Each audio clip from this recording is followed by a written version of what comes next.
Good to have you with us on this Monday morning. I'm Joe Fryer. Savannah is on assignment. We begin a new week with the race for the White House. Voters in 5 states will head to the polls tomorrow to cast their ballots in their state's primaries.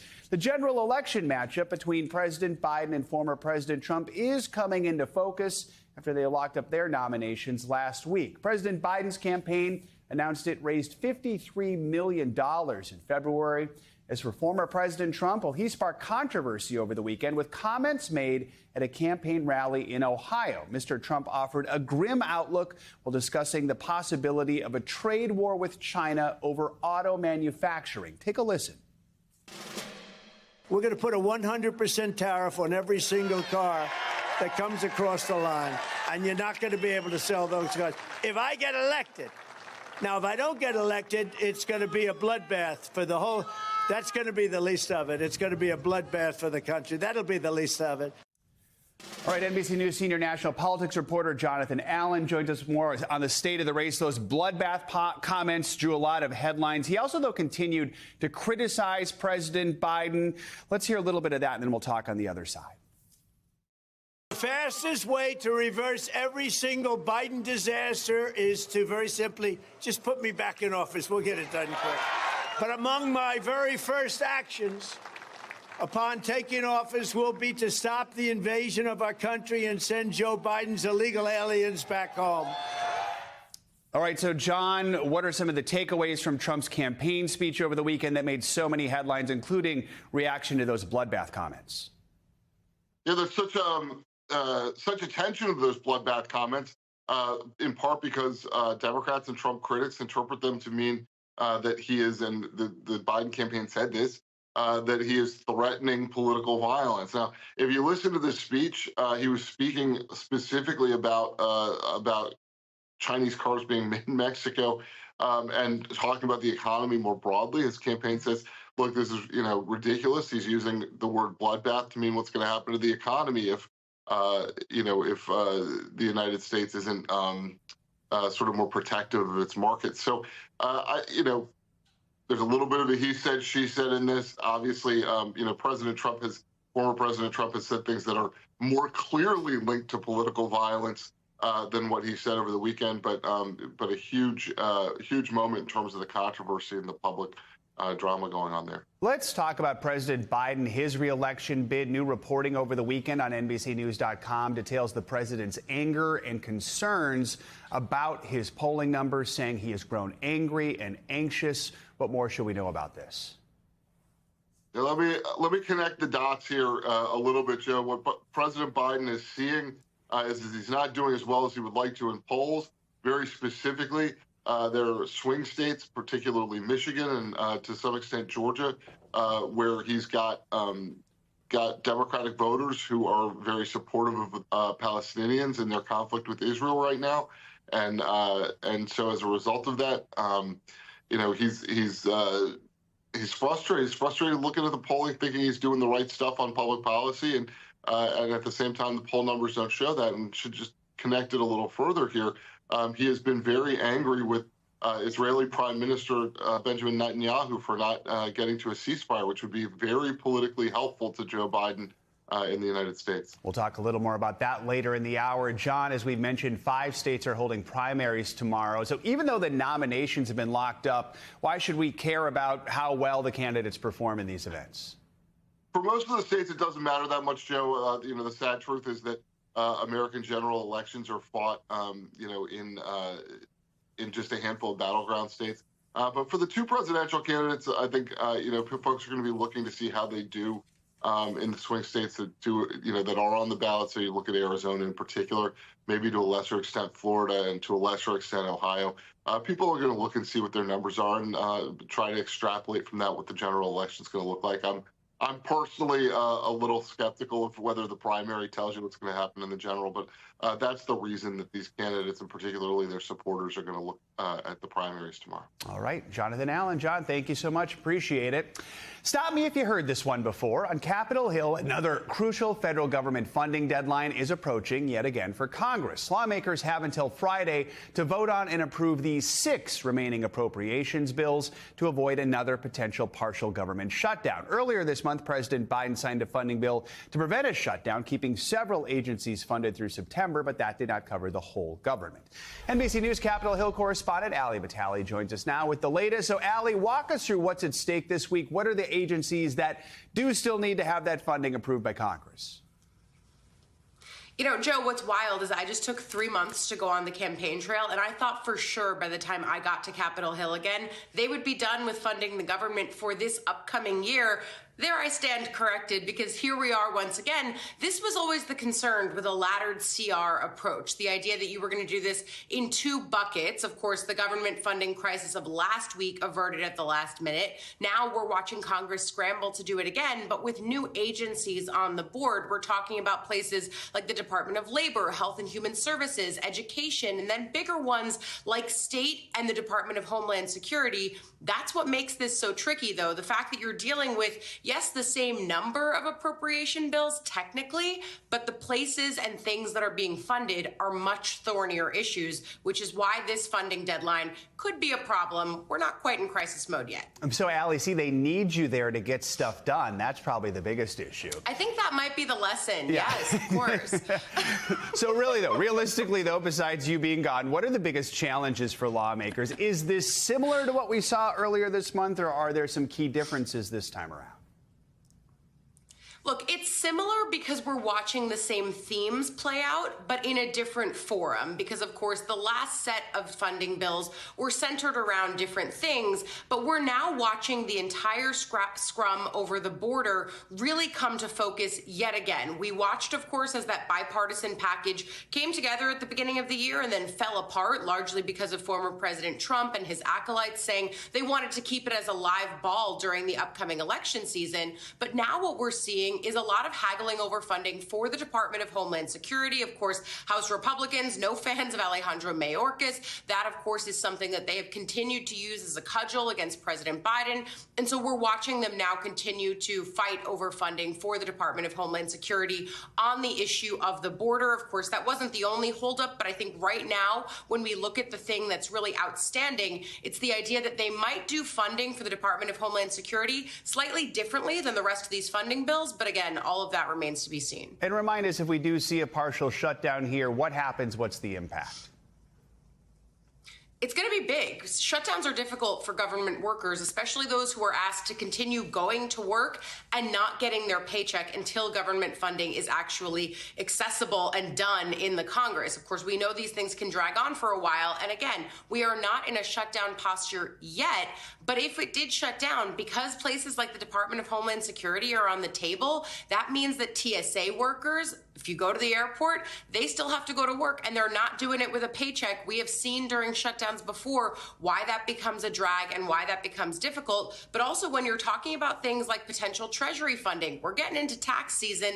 That could be difficult if this is a funding battle that drags on. Again, we're only at March 20th right now, 21st. We're in the teens right now. The funding expires on March 22nd. They've got time, but we will need to see a bill soon in the early part of this week, especially because House Republicans demand 72 hours to read these bills. That means that time is going to be elapsing as they read. That puts the Senate in a squeeze towards the end of the week. So again, we do expect them to avert the shutdown, but there are real problems looming here. All right, Ali Vitale, as always, thank you so much.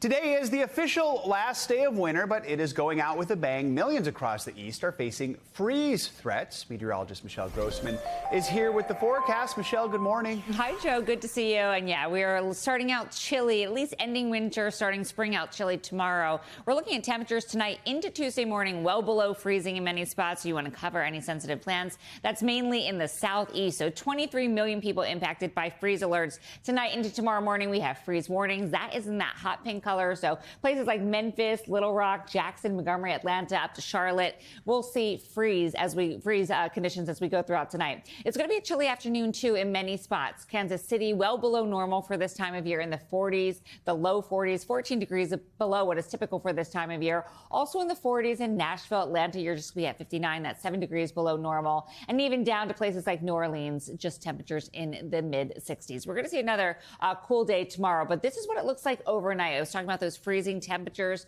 So below freezing, well below freezing in Nashville, just 27 as we wake up on Tuesday morning. Same story in Huntsville, below freezing in Atlanta, Tuscaloosa. We're right near the freezing mark in Macon. So again, you want to cover those sensitive plants, protect those pipes as well. I know we had some really warm weather for a couple weeks, and that's going to change as we go throughout the overnight hours. And then we're going to be cool again tomorrow. This is the first official day of spring tomorrow. 2 below, you're just at 61 in the 50s in Nashville. And then we're back into the 60s by Wednesday, so near 70 degrees. It's a quick rebound as we go throughout Wednesday and Thursday, back into the 70s in Atlanta, 71 on Wednesday and also Thursday. Very winter-like, too, along the Great Lakes. We have that cold air going over the warmer lake waters. So especially downwind of Lake Ontario, we have some winter weather advisories. We could see anywhere from 5 up to 9 inches of snow. That is really wet snow, and that's going to cause some problems there. This is what it looks like on radar, where you see the blue. That is that snow swirling and falling. And we're going to see that throughout the day also tomorrow. And this is going to shift kind of into the interior parts of the Northeast. But you could even see this snow making its way into portions of central Pennsylvania. Wouldn't be out of the question to get into southeastern Pennsylvania as well. That's going to be the story tomorrow. Then again, making its way into the northeast parts of the interior parts of the Northeast. So winter is still holding strong in parts of the country, but the West, we're well above normal. We could even see some record highs today. All right. Well, a little bit of everything still as we prepare for official spring. All right, Michelle, thank you so much. Sure. A cross-country manhunt is over, with police arresting a man accused of killing a New Mexico State police officer and a South Carolina paramedic. Officials say the suspect, Jeremy Smith, was captured early Sunday morning following a foot chase that ended in a shootout. NBC News correspondent Priya Sridhar has more. A 2-day cross-country manhunt has come to an end after a police shootout. 33-year-old Jeremy Smith was captured after allegedly killing a police officer in New Mexico before he was captured by authorities after being spotted by a gas station clerk. During this time, as they had an eye on Mr. Smith, a foot pursuit ensued. Shots were fired. Some shots strike Smith. Authorities say Officer Justin Hare stopped to help Smith with the flat tire on Friday morning when Smith allegedly shot and killed him. Police say Smith pushed Hare's body into the passenger seat before taking off in his patrol car, which was later found abandoned. The last words Officer Hare uttered on this earth was to offer help to a man who was about to kill him. Police say when Officer Hare first approached Smith, he was driving a car that belonged to 52-year-old Phoenicia Machado IV, a South Carolina paramedic who was reported missing by her family on Thursday. Friday, her body was found, and authorities say Smith is a person of interest in her death. We want to extend our heartfelt condolences to that community for their loss of a fellow first responder. Tributes from across the country are pouring in for the two victims. Machado IV is remembered as a loving mother and grandmother and dedicated first responder. And 35-year-old Justin Hare, a devoted father of 2 girls who had another baby on the way. We'll now be able to spend some time focusing on honoring him in the best way that we can and grieving his loss. Authorities allege Smith has a very extensive criminal history that includes charges of burglary, taking hostages, and armed robbery. He's the 3rd New Mexico State police officer lost to violent crime in the last 9 months. Priya Sridhar, NBC News.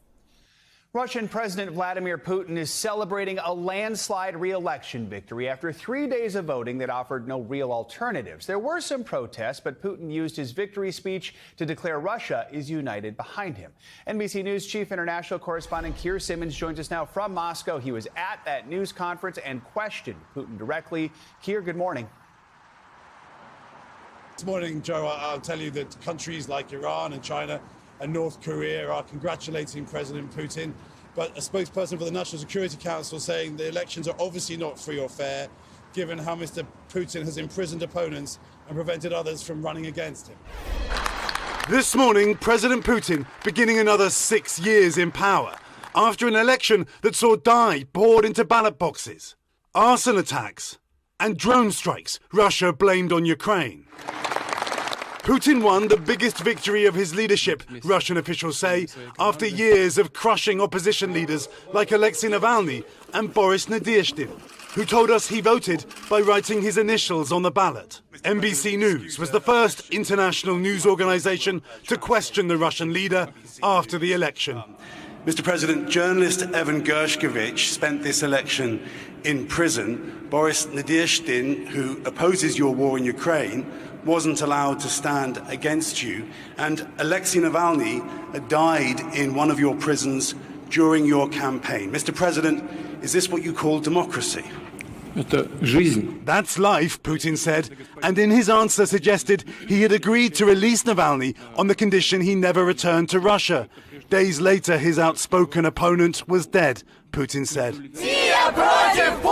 His widow, Yulia, joined a protest in Berlin Sunday as Russians demonstrated at polling stations by simply standing in line. There could be no any negotiations and nothing with Mr. Putin because he is a killer. He is a gangster. The Kremlin's spokesman rejecting criticism of the election.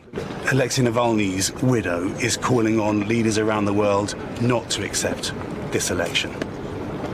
Well, you know, those are people who get themselves deprived of their motherland, and they're staying abroad. The longer they stay abroad, her husband died in the longer they stay abroad, the less connection they have with their own country. All right, Keir Simmons, Keir, as always, we appreciate your reporting. Thank you so much.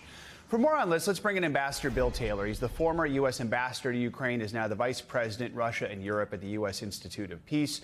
Ambassador, what does another 6 years of Putin's rule mean for Russia? Just what are some of your thoughts after hearing his answer to Keir's question there? Yeah, it's a great question, Joe. So what it implies for Russia is more of the same. Clearly, Putin is going to continue to pursue his war, his aggression in Ukraine.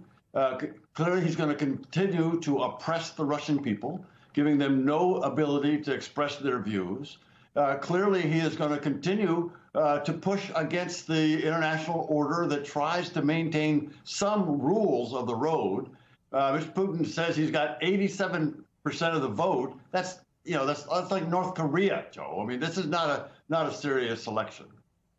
Putin's re-election comes at a time when the Ukraine war is at this crossroads. Ukraine is running dangerously low on supplies and ammunition. Efforts to send funds to Ukraine have stalled in the American Congress. Russian forces are making gains in the war. I know you just got back from Kyiv. What did you see? What's at stake here?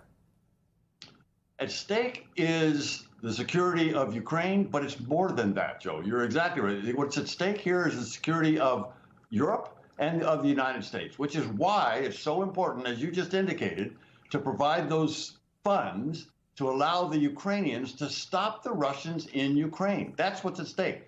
The Russians are moving across Ukraine. They're trying to take Ukraine so that they can threaten Europe. And that's what's at stake here right now. And Ukrainians, as you say, they're looking very carefully at what happens in the United States. They count on us.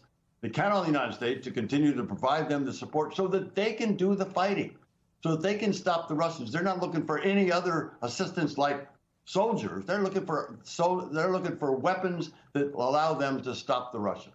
So in January, Germany's defense minister warned that Russia could seek to attack a NATO member state within 5 to 8 years. We know the Danish defense minister said last month Russia is going to test Article 5 and test NATO's solidarity within a 3 to 5 year period.